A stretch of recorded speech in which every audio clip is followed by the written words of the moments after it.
What's up, everyone? We're back. Welcome to Doctorly Unhinged. After a ridiculous hiatus, unannounced, we are back. I'm Dr. Shah. Dr. Maxfield. Welcome back. On this podcast, we talk about whatever we want to talk about. And this past couple weeks, we've been super busy, locked down in different personal things, different travel, different family events, and so on and so forth, and work travel and work things. So we haven't been able to record, but we're back because so much is happening in the beauty world, so many things that we want to address.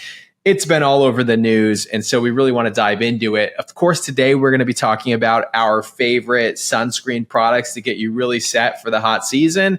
Then we're going to be talking about tariffs and beauty, my favorite topic. Everyone hates when I talk about this. And finally, we're going to be talking about these new pharmaceutical slashing of prices that Trump just announced. How does it affect us? How does it affect you?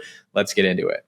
Perfect. So yes, good to be back. Welcoming everyone else back who is listening to us. I will say it's kind of cool to have I have a lot of people actually come into the office these days from social media, and they're the real ones when they start dropping information from the podcast. It's always fun. So thanks to you who listen and have been hanging around, just wondering if there was going to be another episode. It's been a break, but we're back. My favorite people are the ones who listen to the podcast because they know what's going on in our personal lives. They also know all my crazy opinions, which I love. So yeah, truly the best ones. So thank you all so much for the support. So much is going on. Let's talk about our favorite. Any quick life recaps at all before we jump in? I mean, there's probably a million things that we could cover. I'll go with none from me. No major fun life events that are noteworthy. Nothing worth sharing. No recent travel, except I spent some time with you recently, and then no big travel in the near future. Next month's a different story, but this month a little bit quiet. Good. Yeah, I traveled for some weddings. I was in Cabo. That was actually just vacation. And then we were in Puerto Rico for a wedding. Puerto Rico's very expensive. Very expensive. I guess I've heard that about Hawaii, that the prices of things on the island are expensive. But I was very surprised that, basic food, beverages, way more expensive than I thought they were going to be. Probably comparable to Miami, maybe even more expensive than Miami and New York City for basic food and bev. So I thought that was interesting, but otherwise beautiful place, beautiful weather, very kind people. They love babies in Puerto Rico. So, we brought our daughter with us and everybody was stopping to play with her. So it's so interesting culturally how people treat babies is actually very different from one country to the next. And it is kind of fascinating that they slow down and stop to see the babies. So very welcoming culture. But let's hop into our favorite sunscreens this season. We have a whole video coming out of our favorite sunscreens this year on YouTube. It's like 20 products that we're going to go over, but I just figured we'd give you our top 3 before that video comes out.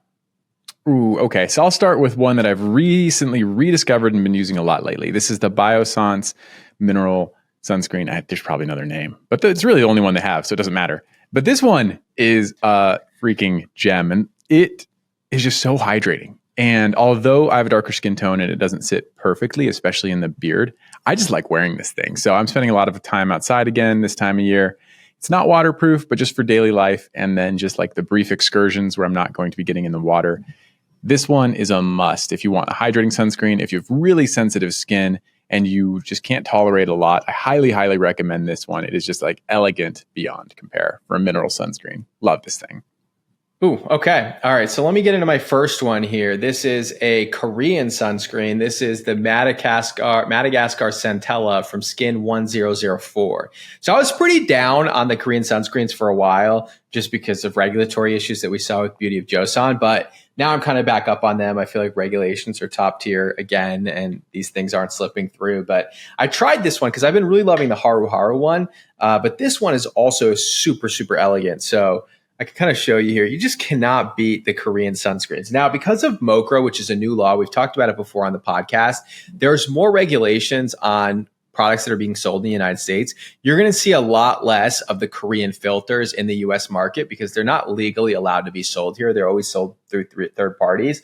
So you're really going to have to buy these through third parties. You're probably not going to be able to buy them on TikTok Shop or Amazon anymore. You're really going to have to look for the ones that import from other countries like Stylevana, Yes Style. I can put a discount code from Stylevana from a different project I did with them. But if you're looking for Korean sunscreens, that's a really good option. And this is their sunscreen. And it gives you a nice dewy finish, blends perfectly, good protection. Like I wasn't red all day. That's my sign that I'm getting too much sun. I get red pretty quickly. Just a beautiful sunscreen overall with centella, high concentrations of centella, which is calming and soothing. What else you got? Okay, so I'm going to move into the sunscreen that no one can purchase. And I love that this was like your first question about the sunscreen. So the Labore physical sunscreen, this is 2 physical sunscreens, by the way, which is kind of crazy. But this has been the year of the green tint. And the benefit of a green tint is if you have red skin at all, which is a lot of people. This does your camouflage, it does your protection. And this one also has like some of those microbiome friendly ingredients like prebiotics and some other stuff. So if you have acne, this one's an incredibly good one. That's where their pitch is too. But I keep putting this one on. Like I just keep going back to this sunscreen. Again, Labore, it's from Indonesia. And it's just blends insane. It's so hard to believe. Like I actually think the green tinted sunscreens blend better than your traditional iron oxide tinted sunscreens, like just more generalizably. And this one is like just seamless. Biggest problem, where do you freaking buy it? I went to the website and you have to, I mean, you can order it. You do have to go to the website. It's not widely available. And so I will give you like the alternative. If you do want a red masking sunscreen, it's the Elta MD UV Clear or the LT. Yeah, is it the UV Clear line? No, UV Restore. No, it's like UV recovery or something like this. That's it. Yeah, they're the green one, UV recovery. So I would say that is like your runner-up next best for green tinted for all of those of you out there who just need that coverage for daily life. So Labore, if you want to go through the trouble of buying it, it is absolutely worth it. It is not expensive. If you want something a little more convenient, albeit not in retail, is the Elta MD recovery green tint. Super good. Amazing. Okay, here's one that's a mineral sunscreen, unexpected coming from me.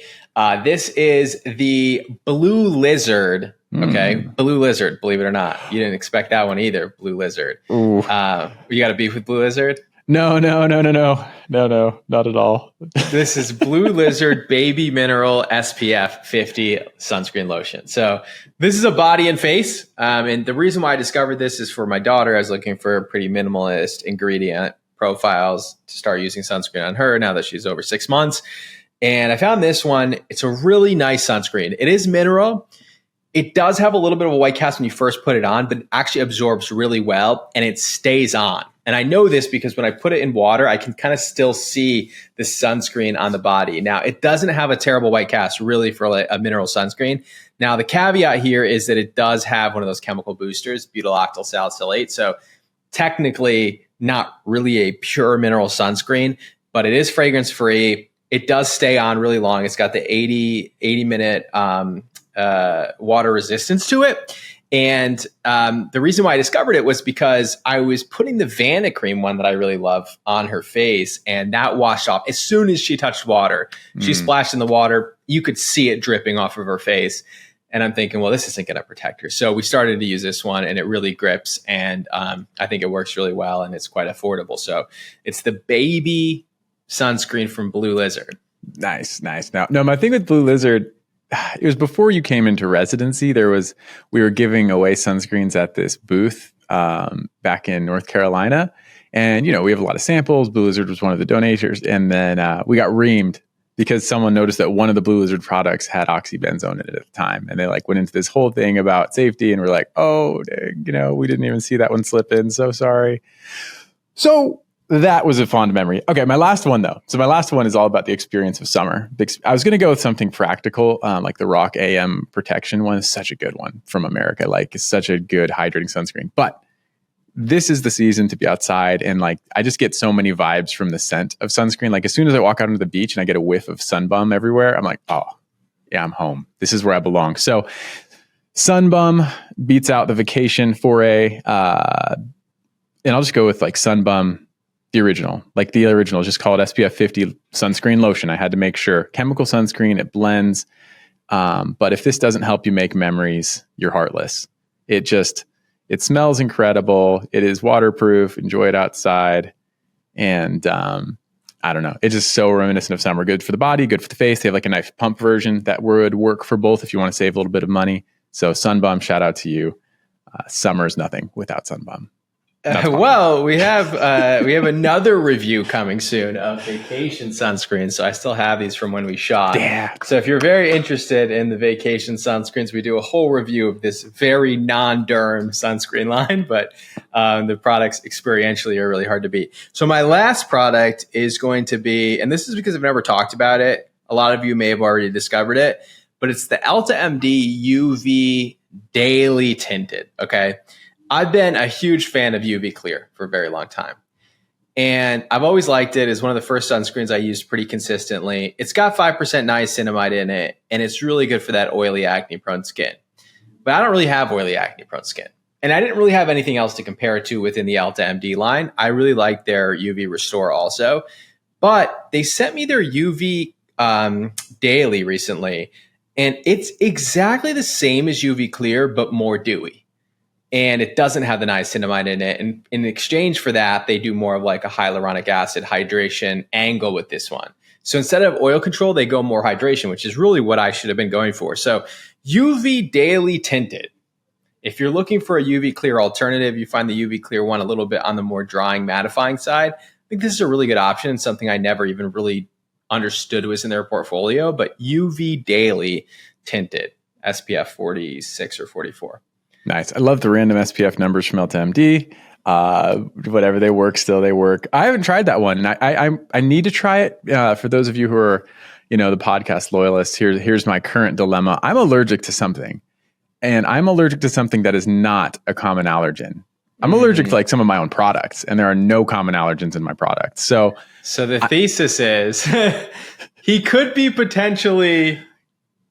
I wouldn't know if probably maybe even allergic to niacinamide. Maybe we'll find out. We're going to have to do a patch testing on Dr. Maxfield to find out, which would be diabolical because by far he has been the biggest hype man of night. If retinol has a number one fan, I'm it. If niacinamide had a number one fan, it'd be Dr. Maxfield. And this is be diabolical if he's somehow allergic to niacinamide in the end. It's either, I think it's actually niacinamide or a retinoid. I actually think it's going to be one of my two favorite ingredients that I'm allergic to because it's crossed product lines. It's like Dr. Maxwell's allergic to good skin, it turns out. Yeah. So. All right, let's hop into that. I think we both covered our three, right? Yep. Or do you have one more? Okay. Nah. All right, so we got it. All right, so let's hop into these really heavy-hitting topics and how to navigate them. And, this is going to be seen by some who are listening as political. And invariably, when we talk about topics like this, it's always seen as political. But here's the thing. The things that the government does affects people, right? And it affects us, and it affects consumers. It affects patients, right? It has an impact on us, right? And as doctors and as skincare recommenders and as dermatologists and as brand founders, we have our perspective on these. Now, a lot of people think, and this is a frustrating thing to view online, that if you're a Democrat, you have to agree with everything the Democrats do.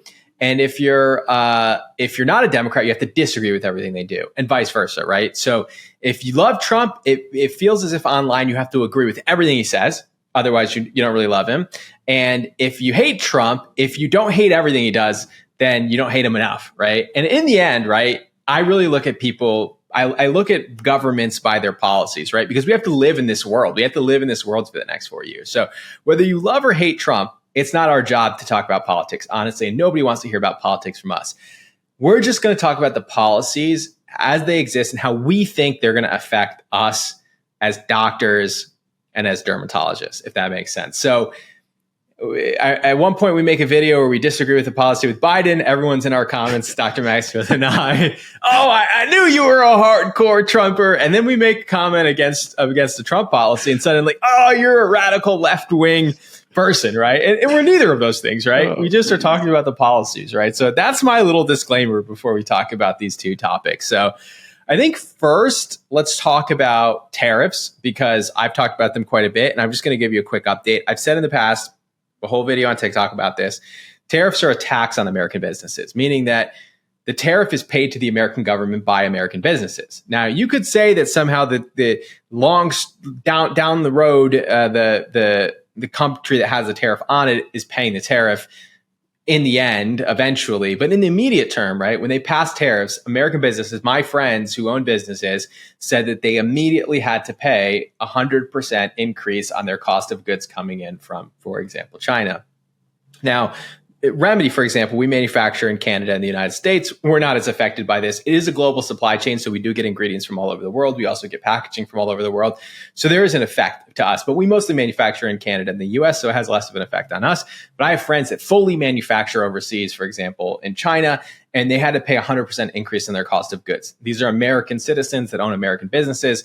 And what do you do when you have to pay double what you were initially paying? A lot of times you pass it on to the consumer because you otherwise can't do that, right? So this is what I've said in the past about tariffs. Now, in miraculous news, it looks as if now we are working with China to come up with new trade deals, which is why people view tariffs as a negotiating tactic, right? In the immediate term, they can hurt the cost of goods for things, the prices of everything go up, but you could use it as a negotiating tactic. It looks like we're in the process of negotiating with China, and that they paused the tariffs again, right? So it looks for now as if there are tariffs on pause for the next 90 days while they negotiate what the final outcome is going to look like.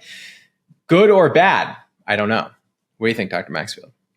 So, I think tariffs are interesting as a concept because it depends what your long-term, like you mentioned, long-term goals. And then comes the question, are long-term goals really a possibility in this political climate? And I might even start there. Let's say that tariffs work in that they are a punitive cost to, let's say, the American businesses for shipping their work overseas. It doesn't matter what it is. I don't care if it's like labor, or it's actually production costs, whatever we're shipping out.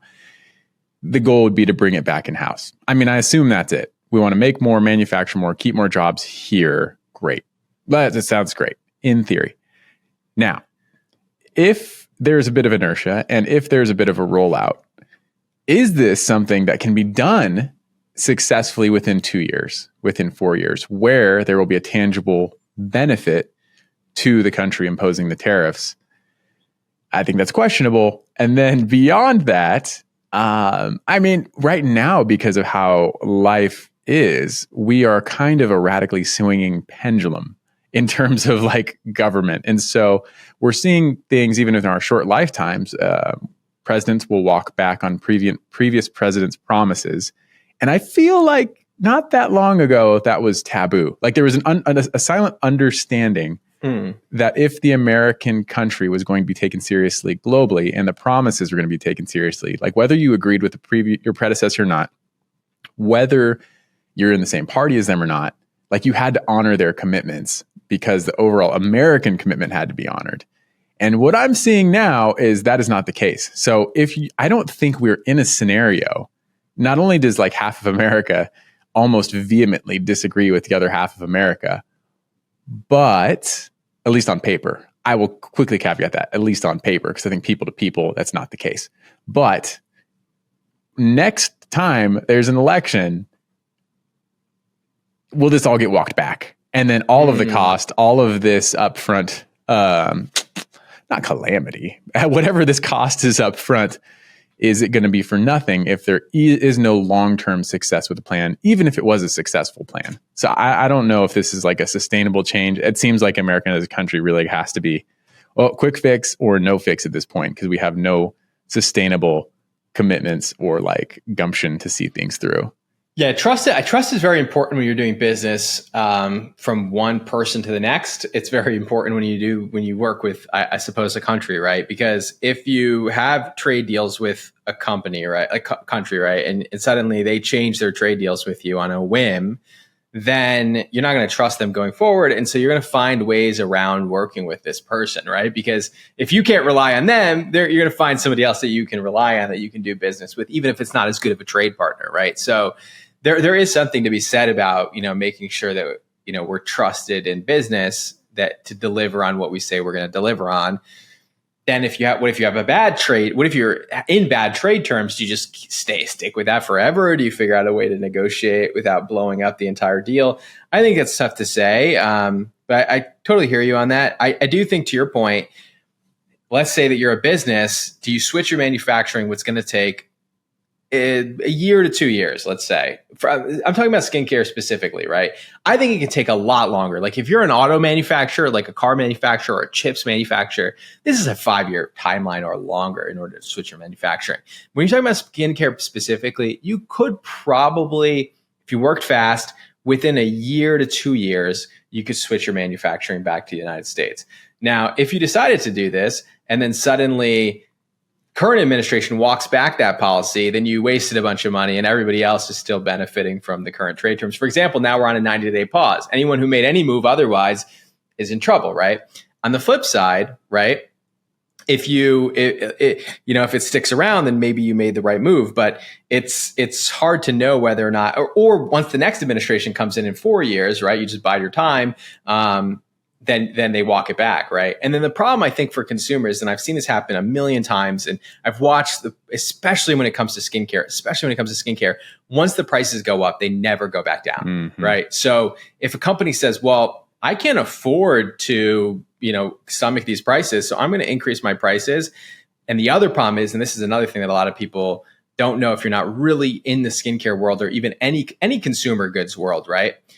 When, let's say that you're in Walmart and you're a brand, or you're in Sephora and you're a brand, they buy the product from you at a certain percentage of your MSRP, which means that if you increase your prices and they buy it at a higher price, and then they have like 3 months to sell through that inventory, even if your cost of goods go down, they bought it at a higher price. You can't reduce your costs on them, right? You can't reduce your prices on them because then they paid for essentially a bad deal, right? So you're almost forced to, it would be very difficult, especially if you're in retail, to reset your cost ever, because you're already in this flywheel of continuing this buying cycle. So it's very easy to increase your prices in retail, but it's very difficult to decrease your prices in retail once you've locked into a certain price. And so I think that's the challenge, is once prices go up, they generally don't go back down. And when prices are up permanently, that's inflation. You have to pay people more. So then, wages go up. And when wages go up, your dollar in the bank account is worth less, right? So, I mean, it's a very complicated macroeconomic, microeconomic outcomes. And I don't think we're experts in this. I just know that in skincare, in real time, I saw the prices of goods go up, and some companies decided to just wait it out. I think most actually decided to wait it out and see what would happen. And then some actually automatically increased their prices because they weren't willing to take the risk. And so they're just charged more to their consumers in the end. And then I wonder if they're going to bring those prices back down now that the tariffs are on pause, right? But they also bought inventory that is going to last them a few months.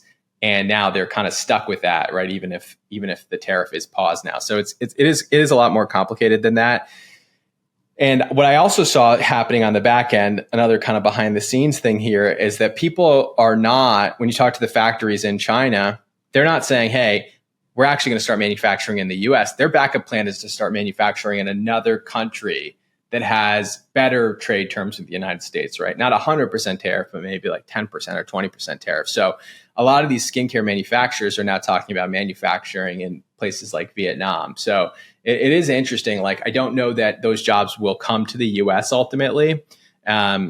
Mostly they're going to other countries that have better favorable trade terms with the US currently. So I do think it's a little bit more complicated than, hey, we're just going to bring the jobs back to the US. I mean, everybody wants more jobs in the US. Everybody wants better jobs in the US, especially if you're a United States citizen. But it doesn't necessarily always play out like that. So maybe in the immediate term, this is just a trade negotiation. And in the end, maybe the United States will win something for this trade negotiation. But in the immediate term, like I said, on my TikTok video, expect to pay higher prices for your goods if these policies stay in place. And now that they're paused, maybe it's all over. Maybe now it was just something we were worried about only temporarily. Everyone got all worried for no reason, and we'll just go back to normal after this. Who knows? Yeah, who knows? It's possible. But that does speak to something, and I've said this before in our podcast, like the cost to do things in America is exorbitant. It is unreasonably high. And that seems to include everything from like labor, production, manufacturing, and then all the way into what the next topic will be is healthcare. But I mean, many of you have both experienced this. Like, I flew to Bulgaria for a photo shoot, literally took my picture, and somehow, I was like, why'd we do this here?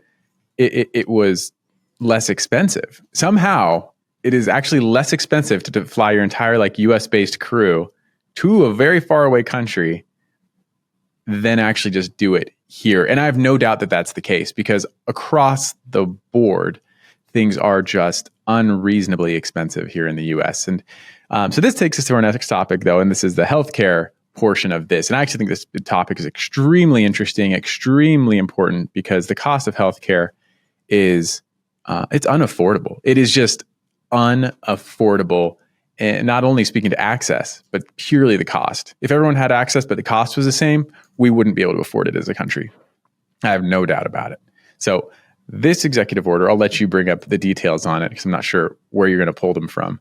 But this was an executive order that is signed probably by the time that this goes live. Yeah, so this is signed. You can actually get this on the whitehouse.gov website. So you can find it, read about it. But essentially, this is May 12th, 2025.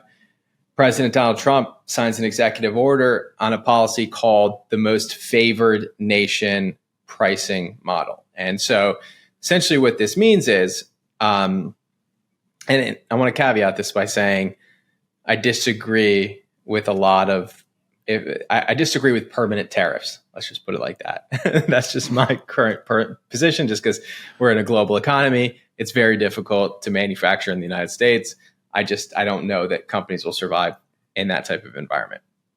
Okay, this policy, I'm going to caveat by saying, in my opinion, on the surface, looks like a good policy. Looks like a good policy from what I know about healthcare. So basically, most favored nation policy essentially means this. So I'm going to give you a little bit of background on kind of how these things work. But most of the drugs, biologic drugs, kind of groundbreaking drugs from companies like Novartis and Pfizer and so on and so forth, are manufactured and developed in the United States. There are other countries that do a good job doing this as well, but US is kind of a major developer of drugs.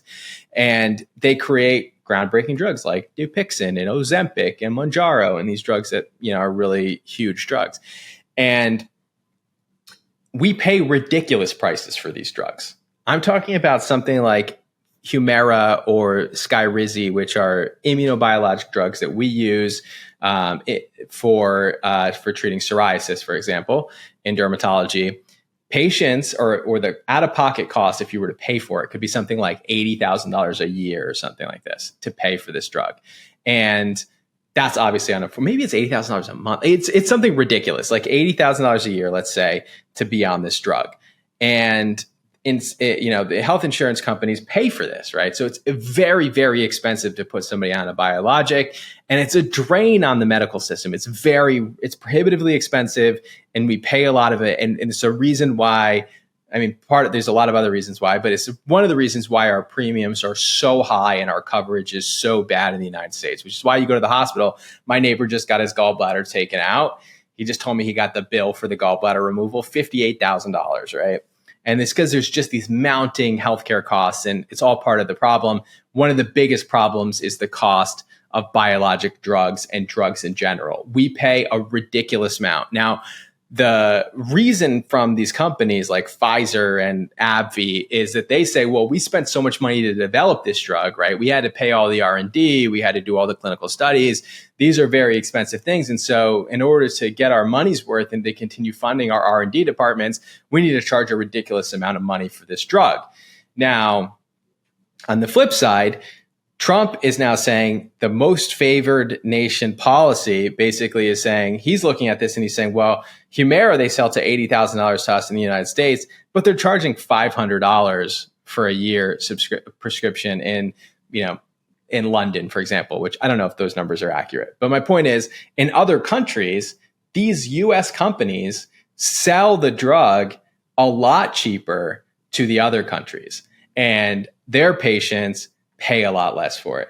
So he's saying, when we developed this drug, we're paying the highest prices for them. And then in other countries, they're paying way less. And so the new policy says, which is a pretty wild policy, that the price in the United States has to be the lowest price that the drug company sells it to any other country, right? So if they're selling it for like $1 in Saudi Arabia, then they have to sell it to us in the United States for $1, which two things can happen. Either they raise the prices overseas for these drugs to be more on par with what we're paying in the United States, or they have to lower the prices in the United States. And so, I mean, I do think drug prices need to come down because it is absolutely ridiculous what people and patients are having, and the amount of people who can't get the drugs that they genuinely need to either improve their skin, improve their life, save their life even. It's just absolutely ridiculous. We've heard about insulin being ridiculously expensive. I mean, it is highway robbery. People go into bankruptcy over their medical bills, and they don't get better care for it. It's not a good system. And so we do need to figure out a way to bring down the drug prices. These drug companies are billion-dollar companies. These insurance companies are billion-dollar companies. They make insane amounts of profit. And so I do think there needs to be some type of reform. What do you think about this current policy? I am most curious about how it gets implemented, because there is some truth. I mean, we all hear, and through medicine, we hear this statistic. I mean, what is it, $4 billion to bring a drug to market? Or no, is it development? And that doesn't even include the drugs that come to market. That's including failed medicines, basically. Every R&D you do for every drug is like $4 billion. And I mean, so the numbers the pharma industry are playing with are insane. They're like not real numbers. And so when that trickles down to the American patient, the trickle down of not real numbers are still like not real numbers. So like, for example, if a patient gets approved through Medicare for, let's say, Skyrizi, this is an extremely good psoriasis medicine. The expectation is basically clear skin with no side effects. It is one of the best medications out there for any chronic medical condition. They say you get approved. You got Medicare. You're like, great, I'm approved. And Medicare says, yep, you're approved. It's just going to be about $5,000 a month for your copay or whatever you call it for this medicine, but you're approved to get it. And so this trickle down to real people is just unaffordable. And so the companies do eat that cost as it is, but that should never be the case. It should never get there. My very simplistic, logical thing is, if this was all cash pay, if everyone, and please understand, like I understand that not everyone has the same financial situation, but the logic is, if everything was cash pay, you would never be able to bring a drug to market that was too expensive to purchase because it wouldn't be bought. So like you would have to, there's going to be things that are going to have to be stripped down on the back end to make, to implement this on any level. Like, I don't understand how this is actually going to work. Like, how do you take away these exorbitant costs these companies make or accrue on the way to making these medications? Because I don't actually know what they are. There's probably just so much regulation involved. I mean, I don't even know what the fix is. If this somehow works, I'm going to be shocked. And I'll also be extremely ecstatic because of, these aren't like medication. Like sometimes, meds get like a bad rap. They're like, oh, they're all poison. Like they're all toxins. No, some of these things are freaking amazing. Some of these things are like revolutionizing people's quality of life or ability to live and thrive. And so for some people, the difference between having this or not is going to be life-changing. And on a bigger scale, if somehow we decrease the cost of just prescription medications by, let's meet in the middle and say 50% across the board, I don't know if everyone understands the impact of that. You do you are throwing money into the same pot to cover everyone else's medical expenses. The reason you as a young, healthy individual have a high insurance cost is because everyone shares the cost. So if the cost goes down significantly, that's going to benefit everyone substantially from a health insurance standpoint. By the way, I hate health insurance. I think it's like one of the many scams of the world. It is so expensive and it's just getting worse, but that's going to lower that cost. Can you regulate? So for example, I mean, we think, right, going back to this, once you increase prices, do they ever come back down?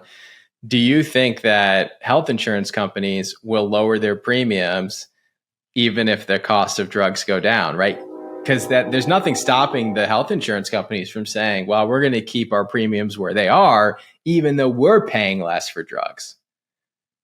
So that's a whole nother conversation because I do feel like these companies, the health insurance companies, are I mean, almost nefarious in some ways. We're seeing some things. We'll have to talk about this actually another episode, Dr. Shah, but Aetna, some things going on with Aetna and their down coding practices. It's really interesting. I know there's actually some content coming out on some news channels about this soon, but this will be an interesting thing too. And then of course the UHC is just like, what do you say? What do you call it? Trash? Like any professional you talk to, this is just a trash insurance plan and they're huge. So I don't know. I don't know if they would lower their costs, even if they could, but theoretically they could and should. Yeah, it's almost like a system-wide problem, right? With so many hands are in the system, from the PBMs, who take a cut of all the drugs, to the pharmacies, to even the good RX who takes a percentage of what the PBMs are getting, and to the big hospital corporation, private equity-backed hospital corporations. And then you have, of course, the drug companies, right? And everybody's sort of sharing in this, and who's getting the bad end of the stick? Because I was saying, I don't know the exact numbers on this, so I should actually pull up the government website because you can actually look this stuff up. But I remember one of the people who was training me when I was a med student was telling me, he's a surgeon, so he removes gallbladders, and he was telling me that they used to get paid like $2,000 or something to remove a gallbladder. But now I believe it's like $300 to $400, maybe that's less, to too, remove a gallbladder, right? So that's how much the surgeon gets paid, $300 to $400. It's a good amount of money, right? Costs more to replace my oil at the car. I'm not even kidding. I don't know how this bill comes about at I don't know if they're robbing me at the car dealership, but they try to charge me $600 for an oil change like last week. So ridiculous, right? And so I would rather have someone get paid more to remove my gallbladder than to change my oil. I mean, both are important jobs, but I mean, and I also don't want my surgeon to keep getting paid less. I don't know, that's a good thing. But my whole point is he got this $58,000 bill, my neighbor, 56, 58. How much of that is going to the doctor? Probably $400 or $500, right? So where's all that other cost? Like, and we're paying that cost, right? As people who are paying into the healthcare system through insurance. So it really is a bad system. And I do think this is a step probably in the right direction. Price transparency being very important, right? One of the frustrating things as a doctor is when a patient says, well, how much do I have to pay for this? And I go, well, do you have insurance? And then they say, yeah, I have insurance. And I'm like, well, you'll have to just pay whatever your copay or your deductible is.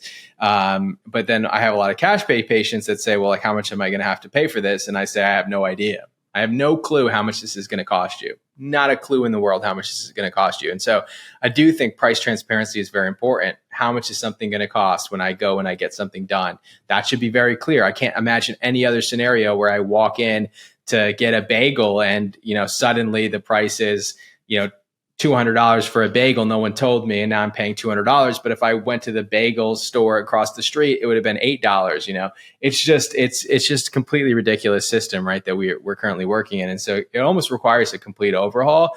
But I do think reducing the cost of drugs makes a lot of sense to me, and it doesn't seem fair to a point that it sounds like, according to the policy, that America is paying 3 times the cost for these drugs compared to nations in their like OECD agreement, which is like it's like a co-development agreement we have with like 38 other nations. So we're paying the highest prices, right? And we're developing these drugs. So it seems that there should be price parity across the board, right? If you could sell them for less, you should be able to sell them for less, right? It just doesn't seem fair, right? And I think there are restrictions, right? Like as a doctor, I can't like send you Canadian medication. That would be illegal probably, right? So it restricts us, right? In any other like free market economy, right? For example, let's say, I was paying 3 times as much for my Nikes in the United States as I was paying for them in Canada. Then I would, there would be a secondary business that would form of people who import Canadian Nikes to the United States and then charge half the price instead of, 1/3 of the price. They make a profit. I get my Nikes for half the price, right? So when there is these radical price differences, we call that arbitrage. Usually someone steps in to solve the arbitrage market. But because of government regulation, we're not able to solve this pharmaceutical arbitrage that occurs. We basically just are forced to pay these higher prices, which lead to higher premiums, which just lead to higher cost of living. It's not good for the businesses. It's not good for the employees. It's not good for the healthcare system in general. And where's that money even going? It's not going to make our care better in any way. Right. Now, the only risk I see of this is I would hate to see a world where there isn't developments, because even in my lifetime, Dupixent, a drug in dermatology, which is it treats like other conditions, but in dermatology, it treats specifically eczema. Life-changing for my patients. I mean, a lot of my patients were on really harsh medications that gave them only moderate improvements in their eczema. And this is a life-changing biological drug for patients, right? So I do want to see more advancement, but I do think that we need to have better regulations of our costs, because this is an unsustainable system. Yeah, that's exactly it. So it can't be punitive to the point where they're cutting out the R&D, because where does most of the R&D come from in the world? It seems like everything still, for the most part, comes through America, the American healthcare system, and then gets distributed elsewhere. And this expenditure of R&D, like that should be somehow the last thing to go. And I don't think that that's going to be the case unless there is like some very deliberate thought from how this is going to be enforced. I will say though, so I was trying to find the article here, and one of the pushbacks from the pharma industry after this came out, they said, well, this doesn't address the problem of cost in America. The problem, and this is Pharma saying it, they're like, the problem is basically all the people making money behind the scenes. And that is your health insurance companies, that's your billers, that's your coders. That's like, not them as human beings, because I know y'all are human beings out there who are doing these jobs, but like that whole system has created probably 50 middlemen per medical interaction that are all taking money. Those numbers you threw out for the gallbladder surgery, that's exactly what I thought they would be. I had the same conversation with a trauma surgeon down in Florida, and he kind of told me the same thing in the OR back in the day. He's like, do you know how much I make for this gallbladder? And I was like, $2,000, $3,000, $10,000. Like, that's what the patient gets billed, right? And he was like, I make $300, and the patient's going to get a $20,000 bill. And I'm like, holy crap. But this is true. Like, the people in the room taking care of you are making, including the doctor, the tiniest fraction of money based off of your care and interaction. It is all going elsewhere, and it is probably to people who don't have to be involved. So if this is the first step in addressing the broken medical system, if this is the first step in dismantling what is the most cost ineffective medical system probably in the world, then I think it's a step in the right direction. And I want to see more. I want to see pharma ads, direct-to-consumer pharma ads cut. I want those to go away. That would be excellent. I want to see a lot of the regulations go away. I want to see like a lot of this.